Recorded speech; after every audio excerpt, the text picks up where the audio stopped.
For the second consecutive year, Eastern Michigan football inked a big signing day class on the early recruitment period. Settle on in for a signing day special on EMUeagles.com and our ESPN family of networks. Signing day, it's the coach's version of Christmas. We welcome you inside the Convocation Center. Hi again, everybody. I'm Greg Steiner. We'll have a cavalcade of special guests today led by EMU head coach Chris Creighton. We'll also have Neil Nethery, Aaron Keene, Jay Nunez, as well as Todd Frakes, the two recording coordinators on this show. It's a good show for you if you're all about knowing what's coming up for Eastern Michigan football in the 2019 class, as Eastern was able to ink 18 guys in the early signing period, 11 on the defensive side of the football, and they put 7 more on the offense, touching 10 different states throughout. So without further ado, let's get right into the signing class, as it looks like this. First, a wide receiver out of Atlanta. That's a D'Anthony Ball, a 6'1", 175 wide out from Carver High School. On the offensive line, Richard Bates started his career in Louisiana before finding himself at Independence Community College. Darius Boone, a running back, highly acclaimed out of Tulsa, Oklahoma, 5'11", 190, a redshirt freshman, or a true freshman, comes in for EMU. He had 238 yards rushing last year and 24 touchdowns. Deshaun Brooks out of Indianapolis, Indiana, a 6'4" freshman defensive lineman, 48 tackles, 20 of them solo stops, and 5 sacks a year ago for his Lawrence Central Ball Club. Charles Brown, a linebacker out of Edgewood, Maryland, 65 tackles, 7.5 sacks, and 5 TFLs a year ago, as he'll play in the upcoming Maryland Crab Bowl. Brandon Burks, a linebacker who started his career at Tiffin University, now finds himself at Butler Community College. He led his Dragons Ball Club with 91 tackles and a 13 team best tackles for loss in the GLIAC. Bryson Cannon, a tight end out of Independence Community College, originally from Columbia, South Carolina. For the club he was most recently at, 21 games, 40 receptions for that ball club, as he had 11 games with 25 receptions, an average of 9.2 yards a carry a season ago. We continue on our list. Staying on the defensive side, that's Aaron Hamilton out of Alpharetta, Georgia, a defensive lineman, first-team all-region selection for his Johns Creek club. On the other side, it's Corey Hernandez out of Decatur, Georgia, played at Iowa Western, but before that started his career at Arkansas. Last year, 11 games, 56 tackles, 6.5 TFLs for the Iowa Western Ball Club. Broderick Jordan, a offensive lineman out of Okemos High School outside of Lansing, graded as the #1 center in the state of Michigan's 2019 class, will be coming to EMU. The very first signee of the day, that was Mark Lee, a freshman from Northland High School in Columbus, was part of a defense that gave up just 28 points in the team's first 4 games, and it was one of the best juniors in Central Ohio with 7 interceptions during his junior campaign. The list rolls on. Jimmy McAdams, he reopened his commitment and chose EMU, recorded 140 pancake blocks and 3 sacks last year for his club. He's also a kid that does good stuff in the community, most recently volunteering for the Adaptive Football League for all 4 years. Alex Merritt, as we go to Cincinnati, Ohio, once again listed as one of the top 100 players in the tri-state area. He collected a first-team all-GCL accolades a year ago. Kendrick Nowlin out of Chicago. Eastern jumps across the lake as a senior. He racked up 6 fumbles, 3 interceptions, and a fumble recovery for Nowlin, the 6'2" defensive back. William Racely, a product of Flushing, was listed as one of the state's top interior linemen and was a unanimous first-team All-Metro League selection last year. A couple more guys. Kempton Shine out of St. Rita High School. They were a team that started the year 1-5, but finished 7-6 en route to a Chicago Prep Bowl title. He was a big part of that, earning second-team All-League honors. Corey Thomas, back to the state of Georgia, freshman defensive back He had 345 yards receiving, 4 touchdowns, 7 pass breakups, and 18 tackles during his senior campaign. And last but not least, a defensive lineman out of Citrus College, and that's Grant Truman. He's 6'3", 240 pounds, recorded 98 tackles, 32 for loss, 14 sacks in his 21 career games for the Owls. We'll take a quick timeout. We'll hear from the EMU coaches themselves as we roll on our signing day special here on EMUEagles.com and our ESPN family of networks. Back inside our Eastern Michigan studios here at Signing Day 2019, as we're joined alongside Todd Frakes, the assistant coach and also co-recruiting coordinator. Todd, 5 years of doing this, does it ever get a little less stressful each time? It never does. You know, it's you're always trying to convince and recruit quality individuals that are good football players that have a lot of options, and anytime you're doing that, it's always stressful because you're counting on the emotions of an 18-year-old, which are not always easy to do, but it's always rewarding in the end, and it's always worth it. So. When you look at this class, 10 different states represented, 11 guys on defense, 7 on offense. How did it come about?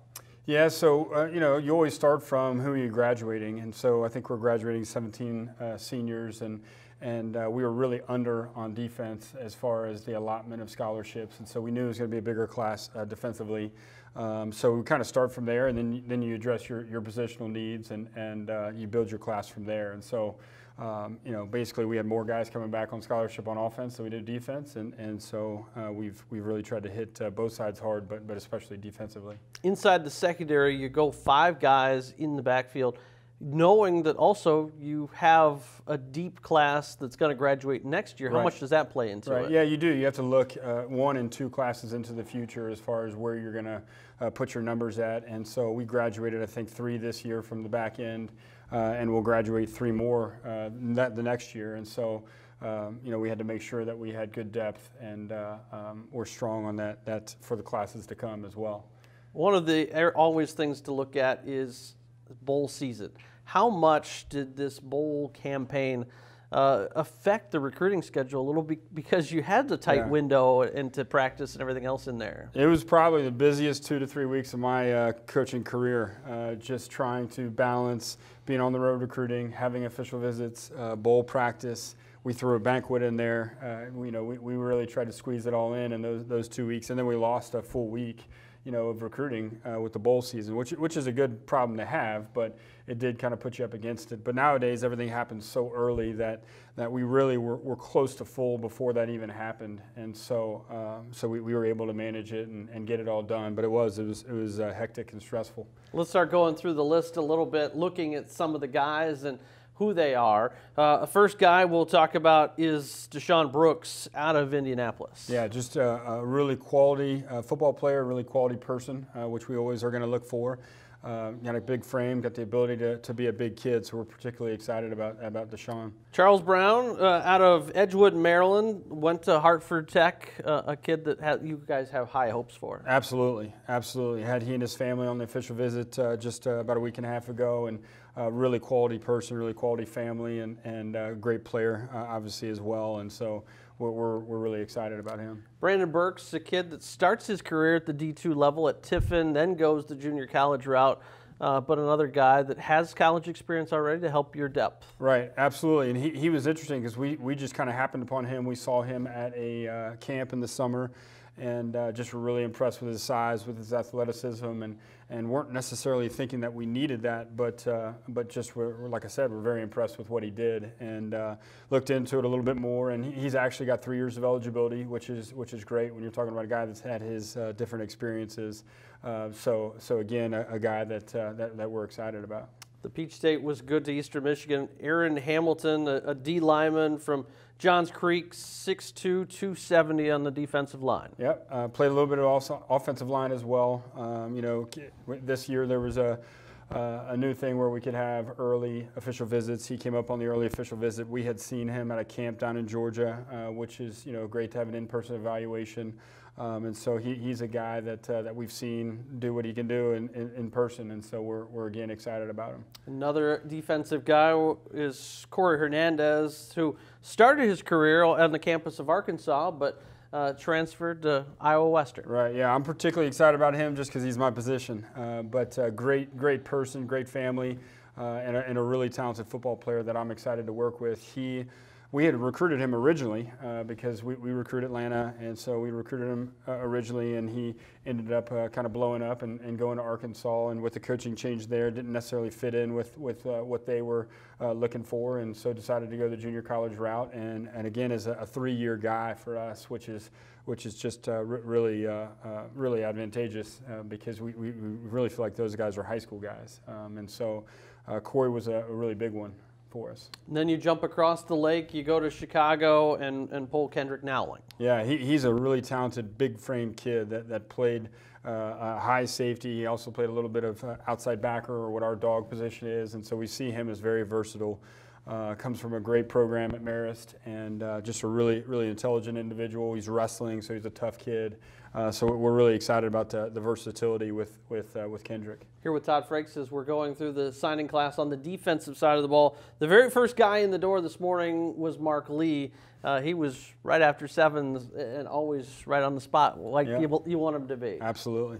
Yeah, and Mark is another guy that we saw multiple times. Saw him at a couple of different camps, had him up on campus multiple times, which is where you really feel comfortable as a coaching staff when you get a guy like that you feel like you've done your homework on and you've seen him enough to know what he's capable of. He's a versatile guy, played a lot of corner in high school. We think could be physical enough to play safety for us, but versatility is huge when you're talking about bringing in high school guys, because you're never sure what their bodies are going to do. And so we're excited about the versatility of Mark Lee. You go back to Southeast Ohio, to the Queen City, and pull Alex Merritt out of Moeller High School in Cincinnati. Yeah, just obviously a very traditional program, so they do their program the right way. He's not going to blink an eye when he comes into the college expectations of the game, and it was a very talented player. Love his high school senior film. It's really good, and again, I recruited him, so I know him real well, and just really fired up about the potential of Alex Merritt.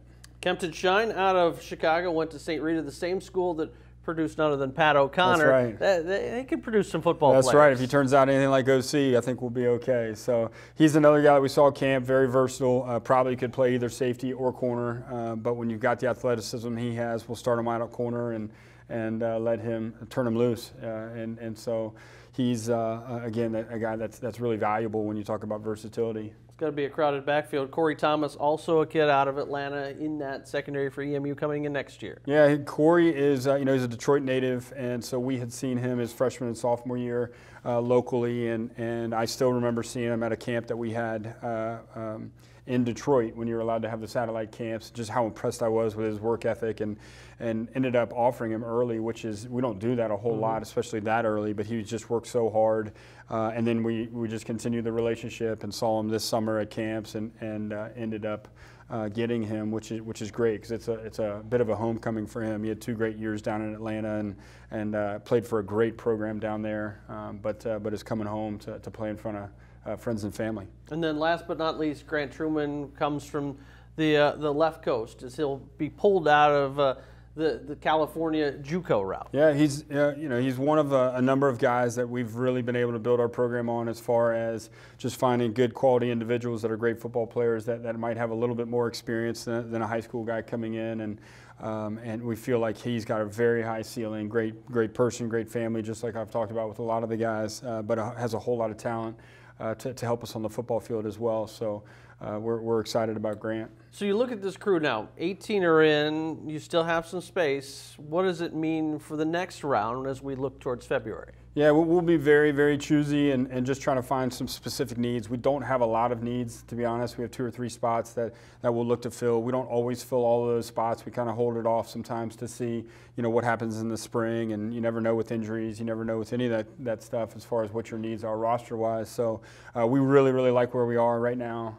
We won't rush things, but we have a number of guys that that we'll continue to recruit and talk with, and just see if our needs meet their needs, and see where it goes from there. Coach Franks, appreciate your time as always. We know it's a hard business to be out on the road with your family back here, but enjoying a little rest and relaxation over the holidays and get back at it. Yeah, absolutely. That was the benefit of playing in an early bowl game, is we do get a little bit of time with the family, which at this point, after 6 months of going hard, it's certainly welcomed.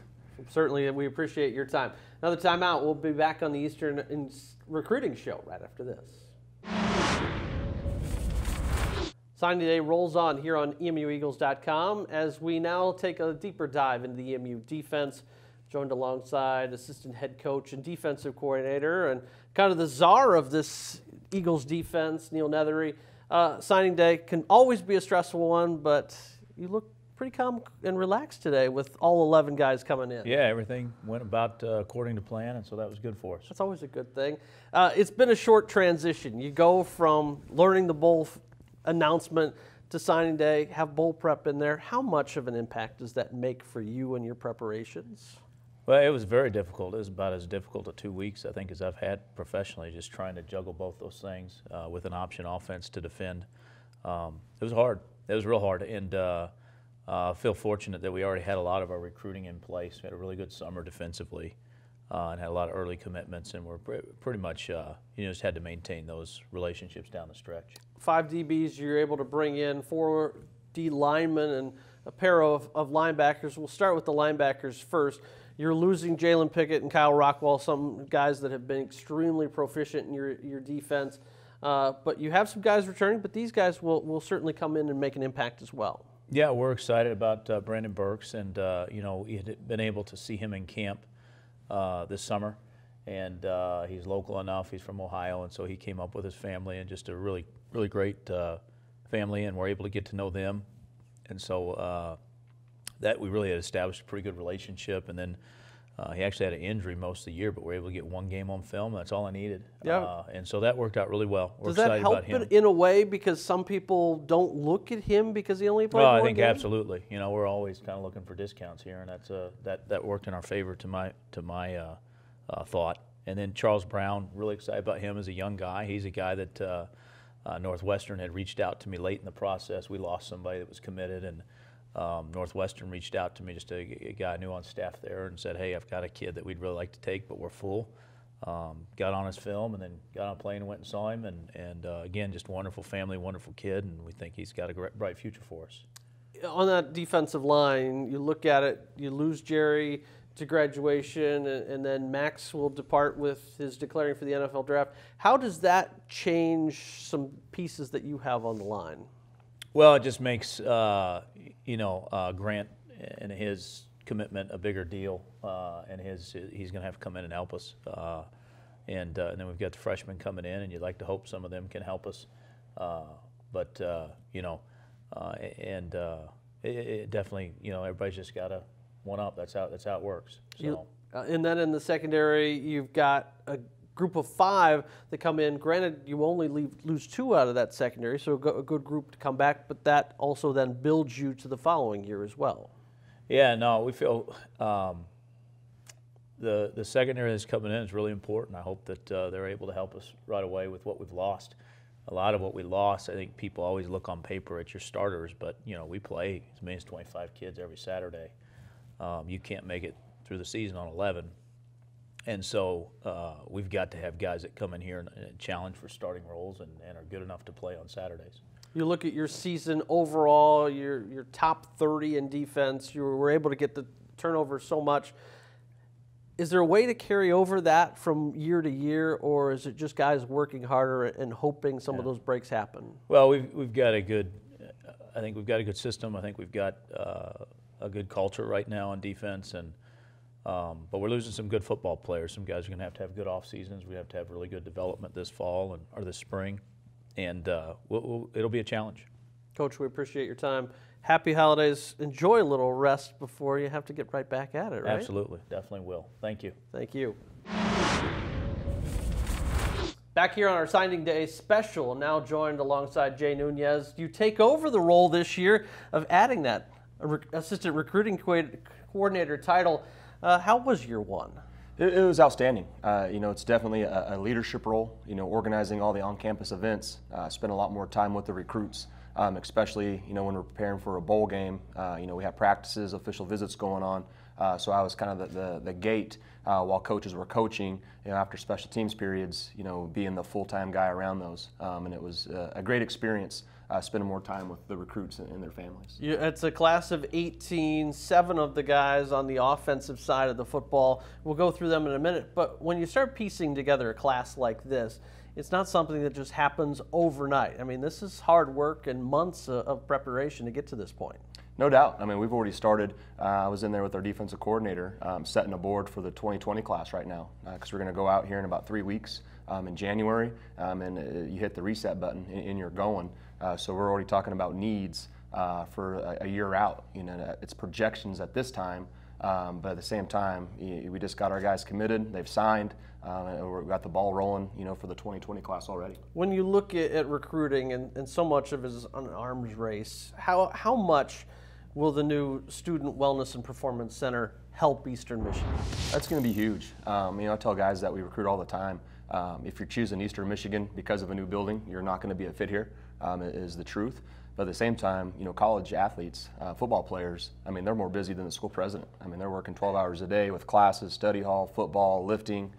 So for them to have a new weight room, a new locker room, they definitely deserve it. Let's start with going through some of the things. You got 4 offensive linemen, a wide receiver, a running back, and a tight end in this group. You look at it, we'll lead off, go alphabetically, and a kid out of Atlanta that you're able to pull in at the wide receiver spot, and that's DeAnthony Ball.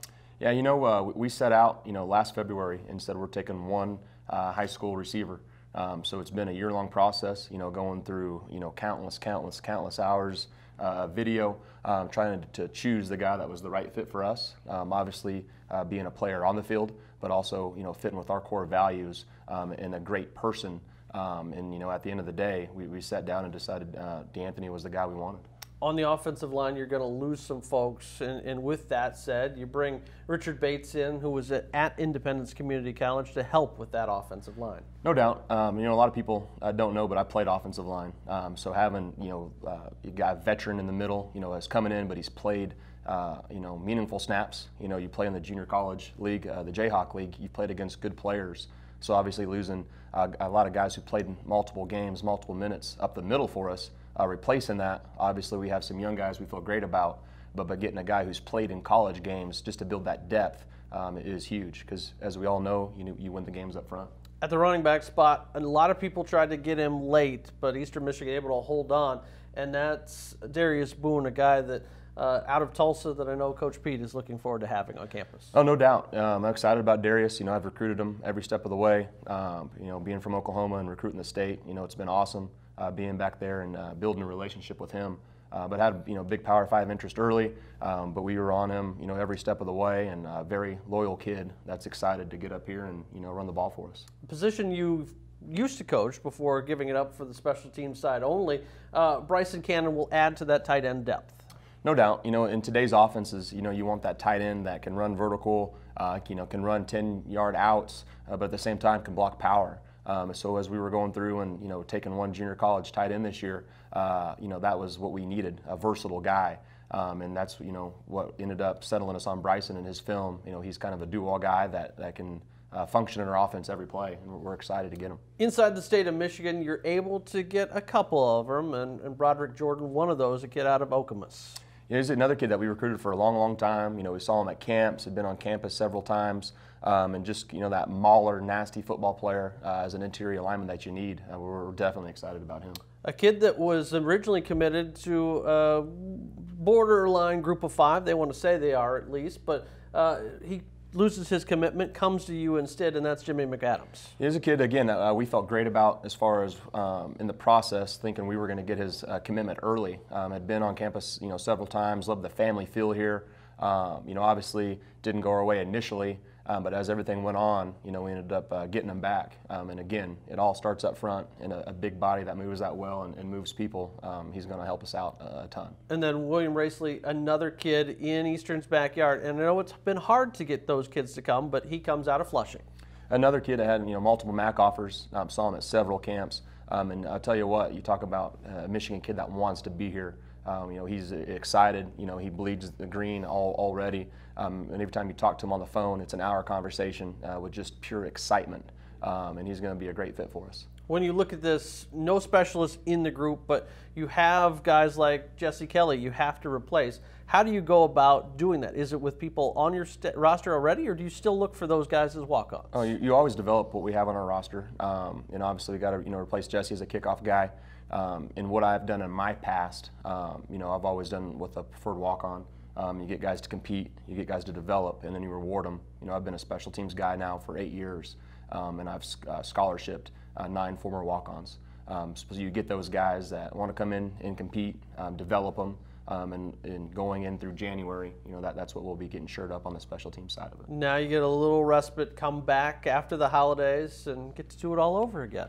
Oh, no doubt. We're excited for it. We started the 2020 stuff a little bit earlier with the early signing day and have some names, but to get back on the road again and continue to build relationships and spread the word about what we're doing at Eastern Michigan, and it's exciting. Coach Nunez, thank you for your time, and we appreciate. Congrats on the signing class today, as we recap and look back at all of the things that we've had today after this message. Signing Day special rolls on here on EMU Eagles and our ESPN family of networks. Now joined alongside EMU offensive coordinator Aaron Keene. Congrats on another signing day class. A lot of some offensive guys coming in, a very talented class as well. Well, a lot of work goes into it, so this is an exciting day. I know for the signees as well, but certainly us as coaches, like Christmas gets here a little bit early. I was going to say, you open those presents, sometimes you get exactly what you want, but there's always that final moments of like, is this fax going to come in? No faxes anymore, but emails come in. Some of them make you sweat it out a little bit, wait a little bit longer than maybe you want, but we're very fortunate the last couple of years. We've known exactly who's going to be coming in. The early signing period has been fairly flawless for us, so it's really a nice situation for us as coaches. On the offensive side of the ball, you're bringing in 4 O-linemen, a running back, a tight end, and a wide receiver. From an offensive line standpoint, you've got a lot of guys to replace. I know you redshirted some guys, but these guys will add to the depth as well. Yeah, we'd always like to have a kind of philosophy of keeping 3 high school kids at a minimum coming in those classes, and so we're fortunate, with the scholarships we're losing, we had spots for those, and able to find 2 in-state kids at the O-line position we're very excited about, and then reach out of state to find some, and junior college as well. You look at this and thinking ahead to next year, you lose Ian, but you've still got a running back stable of Breck Turner and Willie Parker and Shaq if he comes back healthy. But then you add a guy today like Darius Boone, who can only help your running back core as well. I think every year, if you're going to bring a tailback in, he's got to be an impact guy. And there's limited scholarship spots at that position. And so we're fortunate that we found a young man we were very excited about early on. Visited in the summer, the first attempt we had at some of the early visits, and so he got to see the state of Michigan in great summer weather, and we had some connections down to the state of Oklahoma, and he comes from a tremendous high school program, so really looking forward to getting him up here and see what he can do. A couple guys from the state of Michigan as well on the offensive line. One of those was William Racy, the kid out of Flushing. Yeah, and we saw him at a lot of camps in the summer. He had a lot of exposure to a lot of different programs, and we were fortunate that he really wanted to stay in state and was looking heavily at the in-state schools, and I think fell in love with what Eastern Michigan had to offer. We fell in love with him, so it's a great pairing. On a wide receiver spot, D'Anthony Ball comes in from Georgia, a kid that appeared on radars, at least for people late for Eastern Michigan. But his coming in, he'll only help add to that depth as well. Yeah, interesting situation in that we'd had gotten on him early on in the spring. Coach Fred Reed, who recruits the area, did a great job with it and identifying his talents and pursued things. And we thought maybe he'd fallen off our radar, and we got back on him late and visited campus, and it was a great fit. So we're really looking forward to his abilities being here. No quarterbacks in this class. But you went from having really a small crew that you were working with even just a year or 2 ago to you had 7 guys out there in Orange the other day. No QBs, but I know some guys that you really have some great hopes for next year coming back. Nonetheless, just led by Mike Glass. Yeah, we had a different situation. I had 6 scholarship quarterbacks, and we really kind of a lot for 4 in our budget. So, we didn't go after one this year, but I feel very fortunate to have the guys coming back into our program, and certainly having a guy who played a lot of football for us, and Mike, and played some good football down the stretch. And we're looking forward to what he's going to be able to do if he can get through a year healthy. You look at your offense this year, and you were very successful at points. What do you go into the offseason kind of looking your biggest need for? Well, I think it's, each year you're going to lose some players, and you've got to kind of establish your identity again. And, we're going to replace an offensive line coach as well. So there's a little bit of transition with losing 4 senior offensive linemen and an offensive line coach. We've got some good players coming back, and certainly looking forward to working with all those guys and establishing that identity through the spring. One of the biggest challenges is always preparing for the upcoming schedule. You got the likes of Illinois and Kentucky, but then you flip-flop a schedule against MAC opponents. Does that help you in an aspect of knowing that you've got the same opponents, even though some of the faces may change? Yeah, every year you get a little consistency in the people that you're playing. You get to know their schemes a little bit better as long as there's no coaching changes. You pretty much know how you're going to approach things from a game planning standpoint. You got to adjust to some of the personnel you're going to face, but there's certainly a comfort level in it. Coach Keane, appreciate your time. Happy holidays to you and your family, and we know you'll be back out on the recruiting trail. And spring ball only, 2 months away? Give us a little bit of a break, but happy holidays to you as well. Just a little break. Another timeout back after this.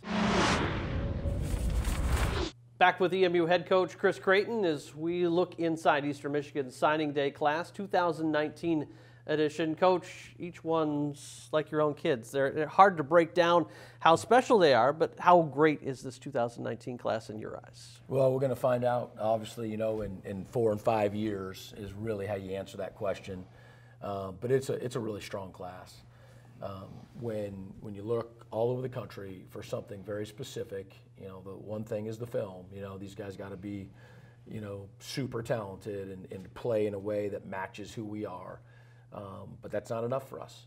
It really isn't. We look for the right fit, for our program, and that's going to include toughness and the work ethic, a winner, someone who loves football, and then ultimately is just a really good human being that we want to be around, that's going to work and be a part of our family. And so when you look really hard for a long time and find a guy, and then they get attracted to what we are here and what we're becoming. It's just it's a phenomenal day in their lives, and it's a phenomenal day, for our program. So lots to celebrate. When you look at this is the second year of the early signing period. Last year, you inked 16 guys early. Today, 18. What's been your impression so far of being able to sign early? Is it good to get some of that pressure off for kids to allow for the holidays and everything else that they have versus waiting and making that decision in February? I think, especially in the second year when the calendar had run its course 1 year already, that it really was birthed out of the fact that everybody was committing, already, and so then this was just a way to finalize it and make it official. I think it's a really good thing. I really see very few negatives about the early signing period for lots of reasons. Here with EMU head football coach Chris Creighton, you look at this, how difficult is it to balance, 1, recruiting, 2, bowl prep and practice, and everything else this time of year when you had such a condensed time frame to deal with? Yeah, with the official visits and the limited time that you have to be on the road and having to prepare, for a bowl, it was some full days and nights, that's for sure. But, wouldn't want it any other way. We weren't complaining, right. Getting ready for a bowl game and, super excited about the class that we have. And so it made it busy. Our guys are done with finals now, though. The bowl game's over, signing's over, and so our players are going to get a nice break right now, which they really deserve, and they'll be fired up and ready to go for 2019 like we all will be. You look at it, you scour the country, 10 different states were involved in this process, but you went heavy in the state of Georgia. You also did your best to pull a lot of recruits from Ohio as well, 2 really solid bases for football throughout the country. Yeah, I think if you talk to most people, I think those are going to be two states that you've got talented athletes, but also great football programs, and the combination of those two things are a really good fit for us. When you look at this, Mark Lee was your first guy in the door, a kid out of Columbus that you've been on for a while. As you go through this process, each situation's different, but is there a particular thing that stands out to you about how this year's recruiting process went? Well, I think looking back at this class, the thing that was unique about it was that we could do official visits in June. That was the first year of that, and so we had one in June. Couldn't have gone much better. We really found the right kind of people, brought them in, and the vast majority of those guys, were true to their word, when they made a commitment, and have signed today. And so it's, you're used to it being chilly and after a season and doing official visits, right before the signing day. So doing it in June was different, but I do think it gave guys a chance to really get to know the program and the school intimately when they wanted, to make a decision. A lot of them want to make it in the summer before their senior year, for the very reasons that you were talking about, not to have that hanging over their head or pressure or whatever it is, and be able to play, lead their teams, have a phenomenal senior year, and then officially sign, after the season. So, I think that's what is unique about this last year was the June official visit. You bring in 11 defensive guys, 7 on the offensive side of the ball. When you look at a class, how do you try to go about breaking down how many you allot to a specific position or a need? Well, you've got the overall number of 85, and then so you've got to break that down offensively, defensively, and with specialists. And then you've got each class. And so the coordinators know how many they're allotted for their side of the ball. And then, when we're doing a good job with it, which now into the 5th year, we're in pretty good shape, then they know what we have to hit the different positions, and that's depth chart and, by class and whatnot. And so it breaks down. When you think of it, you got 85 scholarships, you think that's a ton.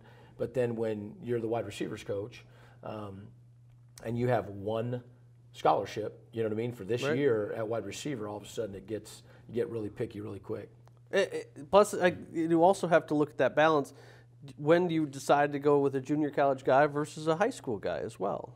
Yeah, so that's one of the things in the past 3 or 4 years that we've done I think really well here, and that is to identify great people in the junior colleges who are great players who can come in and compete right away and fill some needs. And so when you look back at over the last 3 or 4 years of the junior college players that we've had, they've been some of the finest on our team, and so we're always still going to be heavy. Foundation's going to be high school seniors and coming in as freshmen and playing for 4 or 5 years, but then we feel as though we're good at evaluating the people and the talent the junior college ranks as well. Well, and I think if you look at it, the recruiting services also take notice, because then that starts also the game of stars and everything else. Not that it's the end-all be-all, but 10 of your 18 scholarship guys are ranked as 3-star recruits by those widely known recruiting services, which in the past Eastern Michigan was also not getting. Correct? You told me that this morning, and it's, honest to God, the first time that I knew anything about that. With the stars and whatnot, again, you can go back and, we have some of our very best players who, were no-star recruits, and then there's been guys that have a lot of stars that, don't end up working out.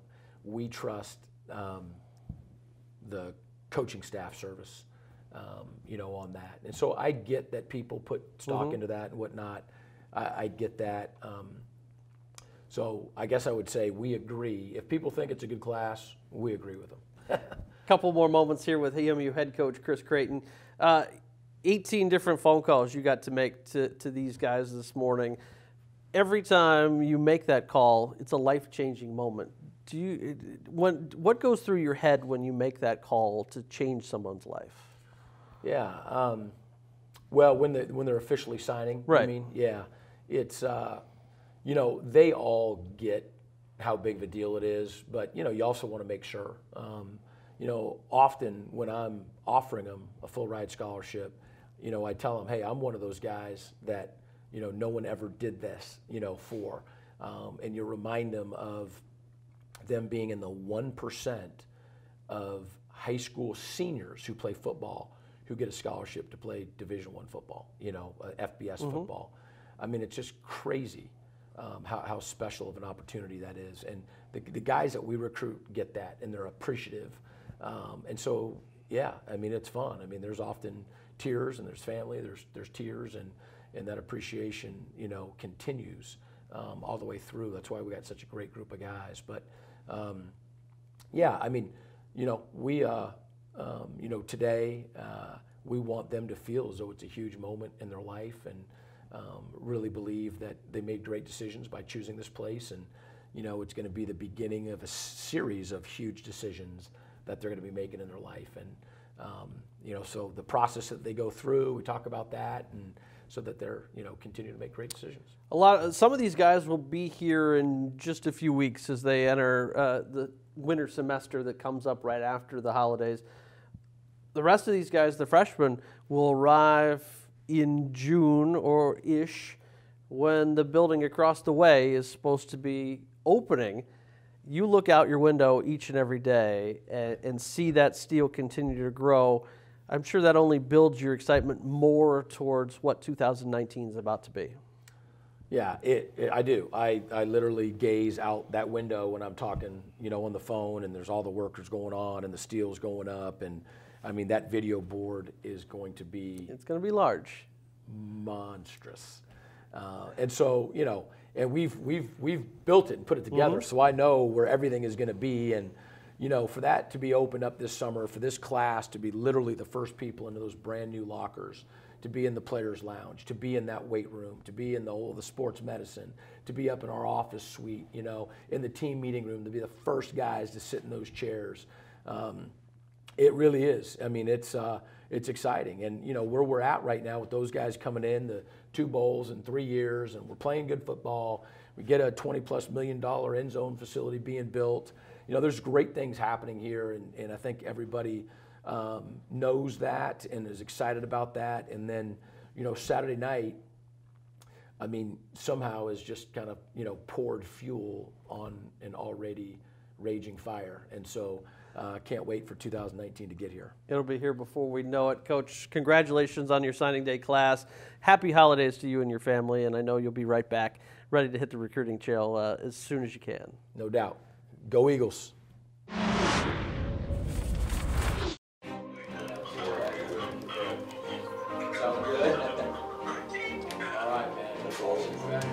This is the first time you've been excited to wake up early. So. Good morning, man. Congratulations. We're glad to have you. That's good, man. Hey,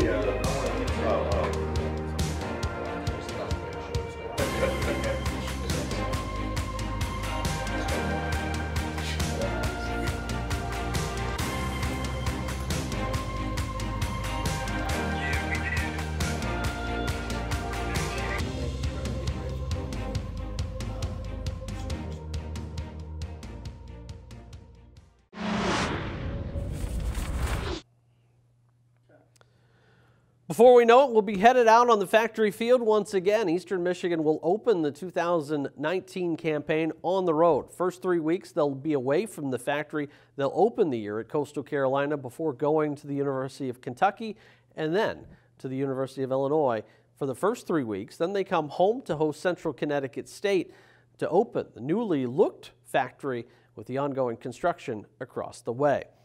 Season tickets go on sale in the upcoming weeks after the holidays. Don't forget, call right now the EMU ticket office for more information, 734-487-3369, or go to emueagles.com. For all our guests today, we appreciate their time. And until we catch you at our next football or basketball game, I'm Greg Steiner saying thanks for tuning in. This has been a presentation of ESPN and Eastern Michigan Athletics.